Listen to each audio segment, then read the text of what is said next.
Екінші тарау. Дик Сэнд. Ауа райы айта қаларлықта жақсы. Алғашқы бағыттан ауып жолдан бұрыс кеткендігі болмаса, сапар тамаша жағдайда өтіп жатты. Миссис Уэлдон капитан Гульдің кеме кормасындағы кішкентай ғана жинақы каютасына орналасқан. Бұл бөлме кемедегі орынның ең жайлысы еді. Осы тығырықтай бөлмеден кішкентай Джек пен кәрі Нан да келіп орын алды. Соның қасындағы құрқылтайдың ұясындай ғана бір бөлмеге Бенедикт ағайды орналастырды. Капитан Гульдің өзі кеме тұмсығындағы капитан жәрдемшісіне арналған каютаға көшті. Жалақы үнемдеу мақсатымен пилигримнің экипажын толықтырмаған болатын.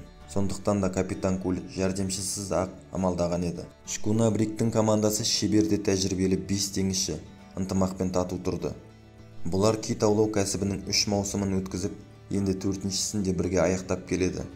Бұл матростар Калифорния штатында туған. Бәрі де біріне бірі көптен таныс. Кемедегілердің тек біреу ғана американ емес, тек жат адам еді. Ол пилигримнің аспаздық қызметін атқарып жүрген Португалияда туған Негоро деген біреу болатын. Ол португал болса да ағылшын тілін тамаша білетінді. Пилигримнің бұрынғы аспазы Окленд портында қашып кетіп кеме аспазсыз қалған. Нақ сол қарсаңда Негоро келіп, өзін сол қызметке алынуын өтінгенді. Бұл адам көрмеген тұңжыраңқы, сөзге сараң, жолдастарымен ашылып сөйлеспей шеттеңкіреп жүретін, бірақ өз ісін жақсы білетінді. Сірә, капитан Гуль Негороны танып жалдаса керек, өйткені пилигримде қызмет еткен уақытының ішінде оны ешкім кінәлап көрген емес. Әйтсе де капитан Гуль өзінің жаңа аспазының өткен өмірі жайлы мәлімет ала алмай кеткеніне өкінішті еді. Португалдықтың сырт пішіні, әсіресе оның ойнақы көзқарасы капитанға ұнаңқырамайтын. Құртымдай ғана кит аулайтын кемедегі шағын топтың әрбір адамы 5 саусақтай мәлім болуы шарт. Ынтымақты топқа жат біреуді қосудан бұрын ол адамның өткен өмірін түгел білу керек. Негороның жасы 40-ты қусырып қалған. Өңі қара торы, шашы мойылдай қара. Ашаңдау келген жылпос адам. Аласа бойлы болса да, қайратты жігіттің түрін байқатады. Өзі нендей де болса, бірер мамандық білім алған болар. Оның оқта-текте аузынан шыққан сөзіне қарағанда, оқыған адам сияқты. Негоро өзінің бұрынғы өмірі мен үй іші туралы ләм деп жақа ашпайды. Оның бұған дейін қайда тұрып, қайда жүргені, не істегендігі ешкімге мәлім емес. Оның келешек өмірінен күтетіні не, ешкім бұда хабардар емес. Кемедегі жұрттың бар білетіні Вальпараисо жағалауына жетісімен Негороның қызметтен босану ниетінде екендігі ғана. Тегі Негоро теңізші емес. Себебі өмірінің көбісін теңізде өткізген аспаздармен салыстырғанда, Негороның теңіз ісін анағұрлым аз білетіндігін жолдастары байқап қалғанды. Бірақ ол теңіз сырқатына шалдығып ауырған жоқ. Бұл жағдай кеме аспазы үшін аса зор ерекшелік болатын. Негоро палубаға сирек шығатын. Ұзақ күнін ішінің көп жерін плита алып тұрған кішкене ғана камбузда өткізеді. Қараңғы түсісімен плитаның отын өшіріп, кеме тұмсығындағы өзінің тығырықтай ғана үйшігіне баратын да, бассыз жастыққа тиісімен ұйықтап қалатын. Пилигримнің экипажы көптен бірге істеп келе жатқан 5 қарт матрос пен теңіз ісін жаңа үйреніп жүрген бір жасөспірім небәрі 6 адамнан құралған. Бұл жас матрос ата-анасы белгісіз жетім бала еді. Ол сәби күнінде бөтен біреудің есігі алдынан табылып тәрбие үйінде өскен. Бала Дик Сэнд атанып кетті. Сірә ол Нью-Йорк штатында туса керек. Тіптен Нью-Йорктың өзінде тууы да ықтимал. Тастанды нәрестеге Ричард деген аттан қысқартып, Дик деп есім қойылды. Бұл ат сәбиді тауып алып, оған аяушылық етіп тәрбие үйіне апарып тапсырған мейірбан жүргіншінің құрметіне қойылған болатын. Балаға Сэнд деген фамилия берілді. Диктің табылған жері Гурдон өзенінің жағасы, Нью-Йорк портына кіре берістегі Сэнд Куктың құмдауыт шығанағы болатын. Сэнд деген фамилия нәрестенің табылған жерінен алынған еді. Дик Сэнд онша бойшаң болмаса да шымыр денелі, көкшіл көзінен от шашырап тұрған қоңыр шашты бала еді. Теңізшілердің ауыр тұрмысы оның келешектегі тұрмыс талқысына дайындап та қойған. Оның пайымды кескінінен жігер көрініп тұр. Бұл тек батыл адамға ғана тән кескін емес, сонымен қатар қажымас талапты да аңғартады. Ол 15 жасынан ақ белгілі бір мақсат көздеп, сол пікірін ақырына дейін аяқтай білді.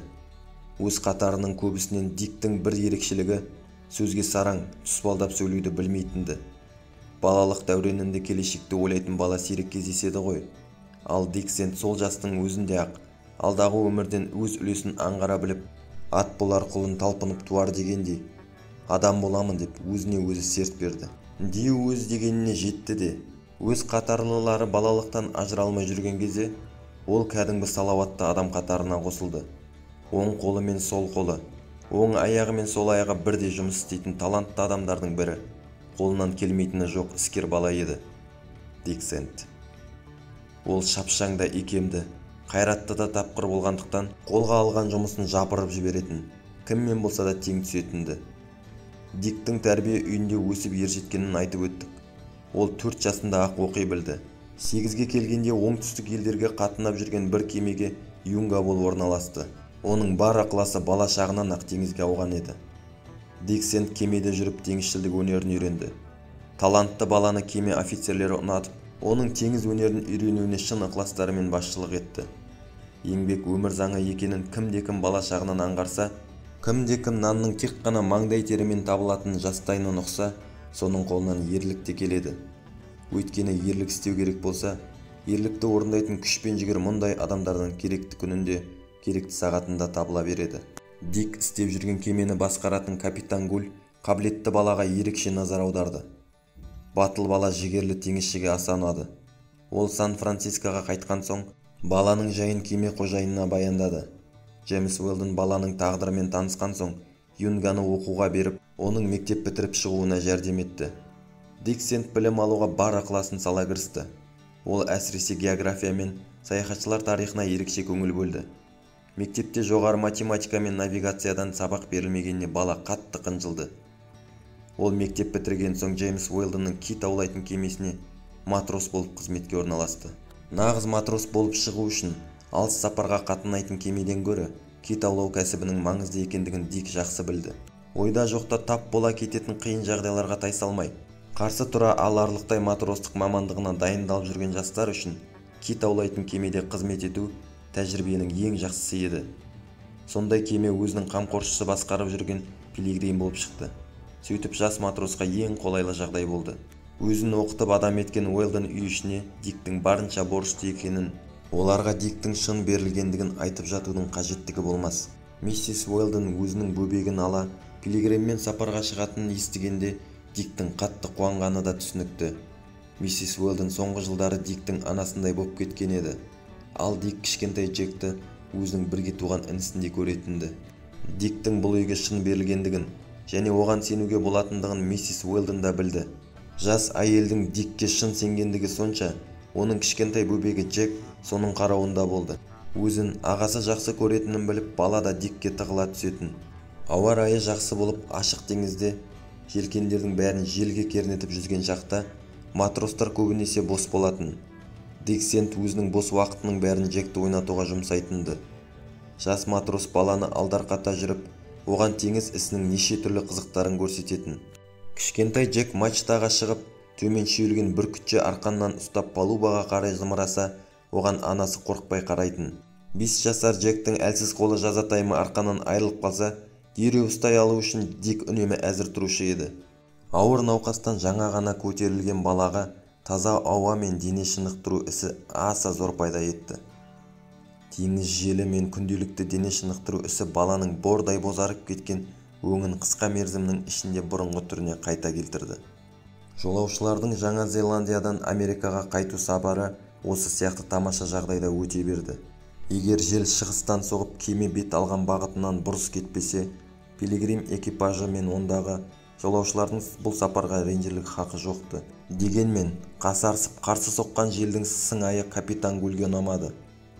Ол кемені бет алған бағытқа қарай тура жүргізудің амалын таба алмай-ақ қойды. Экваториалдық ағыс кемені батысқа қарай айдап әкетеді деп те қорыққан жоқ. Тек қана ақырында тропиктік газерік тымығына тап боламыз ба деп қауіптенді. Сапарға ауа райының нашарлығы тосқауыл болды. Әрине, бұған капитан кінәлі емес. Әйтсе де миссис Уэлдонның жағдайын ойлап оның мазасы кетті. Егер Америкаға бара жатқан трансокеандық пароходтардың бірі пилигримге кездесе қалса, капитан өз кемесіндегі жолаушы әйелді соған ауысып мінуге қайтсе де үгіттеп көндірер еді. бірақ сапарын қырсықса болмайды екен. Бұл кездері Пилигрим жоғарыға ендікте жүргенді. Панамаға баратын пароходты бұл маңайдан кездесер деп үміттену қиын еді. Оның үстіне Австралия мен Жаңа Зеландия арасындағы қатынас соңғы кездердегідей жиі емес, өте сирек қатынайды. Капитан Гульдің ендігі қолданатын шарасы тек ауа райының өзгеруін күту ғана. Бір қалыпты өтіп жатқан теңіз саяхатшыларының көңіл хошын еш нәрсе бұза алмайтын сияқты. Әйтсе де, ақпанның 2 күні әңгімеміздің басында айтылып өткен ендік пен бойлықта ойда жоқта бір оқиға болды. Күн ашық та шуақ еді. Ертеңгі сағат 9-дың кезінде Диксент пен Джек Бизон мачтаның рейтіне шықты. Олар биікте тұрып кеменің палубасына қарады. Сосын толқып жатқан теңіздің көкжиекпен ұштасқан жеріне дейін көз жіберді. Бұлардың артында көкжиектің шамал жерін көлегейлеп көлбеу гротты грот мачта зіңкейіп тұр. Алдыңғы жақта қанат жайған құс сияқтанып стаксель мен кливерлі сүйріп бушприт тұр. Аяқтарының астында жел кернеп күмпиген фок, тас төбеде фок Марсель. Кеме мүмкіндігі болғанынша желге қарсы жүріп келеді. Пилигрим штирбортқа таман көлбей түссе де кеменің аударылып кетпеу себебі үстіндегі жүктің тең тиелгендігінен екендігін Диксент кішкентай Джекке түсіндіріп тұр еді. Бала кенет айқайлап оның сөзін бөлді. «Анау не?» «Джек, сен бірдеңе көріп тұрсың ба?» деп сұрады Рей үстінде тікесінен тұрған Диксент. «Иә, әне, ана жақта», деді Джек, Кливер мен Стаксель арасындағы ашыққа қарай сұқ қолын шошайтып. Диксент Джектің сілтеген жағына бұрылып қарады да бар даусымен айқайлап жіберді. «Алдымызда, жел жақта, сол жақ портқа таман бір кеме көрінеді».